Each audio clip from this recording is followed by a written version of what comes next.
On entertainment. क्या आपने कभी सोचा है क्या हो अगर धरती से चंद्रमा गायब हो जाए, वो भी एक दो दिन के लिए नहीं बल्कि महीनों के लिए। जी हाँ, ज्यादा सोचिए मत, यह हकीकत है।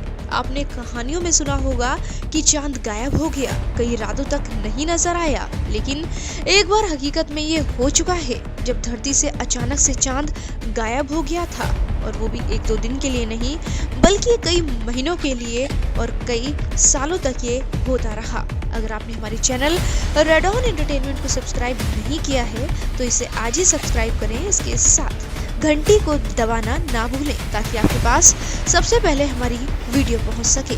तो चलिए आपको बताते हैं 900 साल पहले ऐसा क्या हुआ था कि धरती से चंद्रमा को लापता होना पड़ा था, जिसकी वजह से लोग हैरान और परेशान हो गए थे और सोचने लगे थे क्या ईश्वर इंसानों से किसी बात का बदला ले रहा है, क्योंकि ईश्वर ने धरती बनाते हुए हम इंसानों को कुछ ऐसी खूबसूरत प्राकृतिक चीजों से नवाजा है जो कभी खत्म नहीं हो सकती, वो है सूरज और चांद। लेकिन ये बात पूरी तरह से झूठ साबित हो चुकी है कि चांद और सूरज गायब नहीं हो सकते, बल्कि चांद तो कई महीनों तक इस धरती से लापता हो चुका है।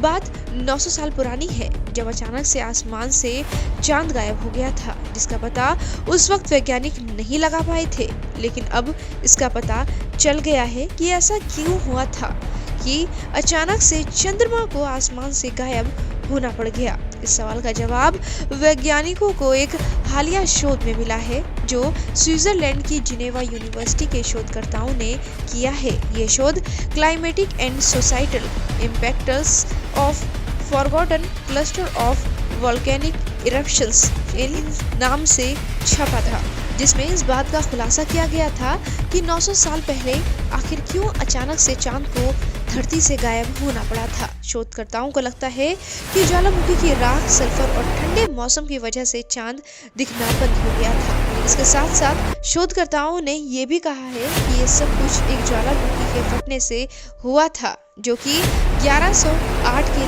लगभग फटी थी, जिसके बाद पूरी धरती पर सल्फर की मात्रा तेजी से बढ़ गई। ऐसा उसके अगले 2 साल तक हर साल के अंत में देखने को मिलता रहा जब अचानक से चांद गायब होने लगा।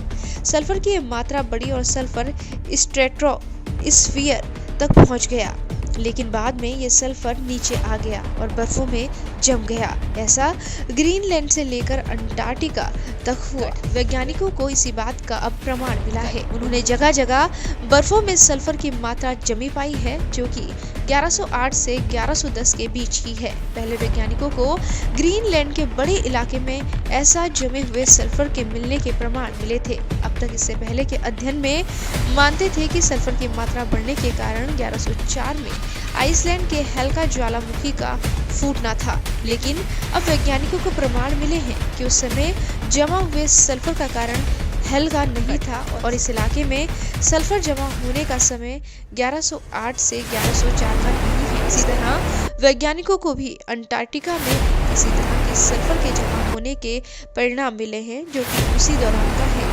शोधकर्ताओं का मानना है कि इस ज्वालामुखी की चांद को छिपाने में इकलौती भूमिका नहीं रही होगी। इसके अलावा यूरोप में कई सारी ऐसी घटनाएं हैं जो इशारा करती हैं कि मौसम में उस दौरान बहुत बड़ा एक असामान्य परिवर्तन हुआ था जिसकी वजह से चांद को कई महीनों तक गायब होना पड़ा था। लेकिन फिलहाल अभी सभी कड़ियों को जोड़कर शोधकर्ता ये जानने की कोशिश कर रहे हैं कि आखिर 900 साल पहले हकीकत में ऐसा हुआ क्या था जिसकी वजह से चांद को गायब होना पड़ा था। इस शोध में सिर्फ तथ्य बताए गए हैं, ना कि दावा किया गया है कि यह सब कुछ ज्वालामुखी के धुएं की वजह से हुआ था। इसको लेकर अभी भी जांच चल रही है। जैसे ही कोई रिपोर्ट आएगी रेड ऑन एंटरटेनमेंट आप तक सबसे पहले पहुंचाएगा।